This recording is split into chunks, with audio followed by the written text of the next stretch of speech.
एक दिन एक राजा को अपने राज्य के विकास के लिए पैसों की बहुत ही आवश्यकता पड़ गई। उसके खजाने में उतने पैसे नहीं थे जिससे वो विकास कर सके। अपने पड़ोस के राजा से पैसे उधार मांगा। वो राजा भी मान लिया। रकम बहुत बड़ी थी। उसे लाने के लिए अपने मंत्री की हिफाजत के लिए 3 सैनिकों को तय किया। मंत्री और सैनिकों जाने के लिए बहुत ही होशियारी से तैयार हो गए। हर राज्य में हर महल में धोखेबाज रहते हैं। इस राज्य में भी एक धोखेबाज था। उस धोखेबाज को एक खबर मिलते ही उसने एक और धोखेबाज के जरिए लुटेरे कटप्पा को खबर पहुंचा दी। कटप्पा एक महान लुटेरा था। जो भी उसे मिले मार कर लूटना ही उसका परम धर्म था। ये खबर सुनकर उसका सीना चौड़ा हो गया। वो खुशी से नाचने लगा।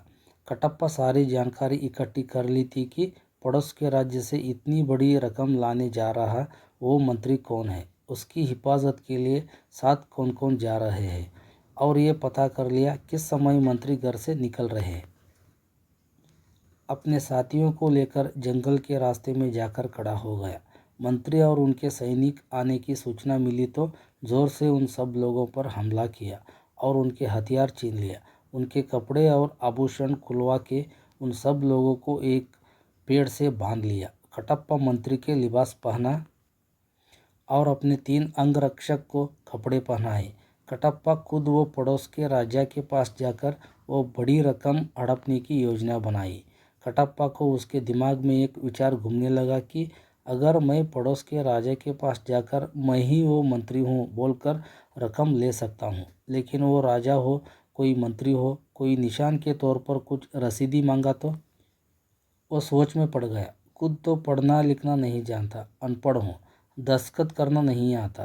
तुरंत कटप्पा और अपने साथी पहले पहने हुए कपड़े पहने और वो अपने गांव में एक पंडित रहता था। दस्तखत करना सीखने के लिए उसके घर गया। पंडित को बोला, मैं मंत्री की दस्तखत कैसे करते सीखना है मुझे। पंडित को शक होने लगा। मंत्री की दस्तखत तुम्हें क्यों चाहिए? पंडित ने पूछा। नहीं, मुझे सीखना है, कटप्पा बोला। तुम अपनी दस्तखत करना सीख लो, मंत्री की सीख कर क्या करोगे? पंडित बोला। देखो, मुझे सिखा दो वरना मैं तुझे जान से मार दूंगा, कहकर पंडित को धमकाया। पंडित एक पल के लिए कुछ सोचा और मंत्री जी की दस्तखत करना सिखा दी। कटप्पा 2-3 बार लिखकर दस्तखत सीख ली। फिर जंगल आकर वही मंत्रियों के कपड़े पहनकर पड़ोस के राज्य जाने लगा। कटप्पा को वहाँ कोई तकलीफ नहीं हुई। वहाँ के राजा कटप्पा को ही मंत्री मानकर उसे स्वागत करके रकम की पेटी दे दी। तब वहाँ के मंत्री आया और कटप्पा को दस्तखत करने के लिए कहा। तब मंत्री की भेष में रहा कटप्पा मुस्कुराया। मन ही मन सोचा, क्या मुझे दस्तखत करना नहीं आता? कटप्पा ने एक कागज़ पर दस्तखत कर दी, लेकिन उस मंत्री को आश्चर्य हुआ। वो उस कागज़ को लेकर अपने राजा के कान में कुछ बोला। तब राजा ने इन लोगों को बांधने के लिए आदेश दे दिया। बाद में वो असली मंत्री आकर सारा किस्सा सुना दिया। पड़ोस राज्य के मंत्री को शक इसलिए हुआ था कि कटप्पा ने अपनी दस्तखत में लुटेरे कटप्पा लिख दिया था। वो पंडित की चाल थी जिसने कटप्पा को दस्तखत करना सिखा दी थी। पंडित को अपने राजा और अपना राज्य की फिक्र थी, इसलिए वो ये चाल चली थी।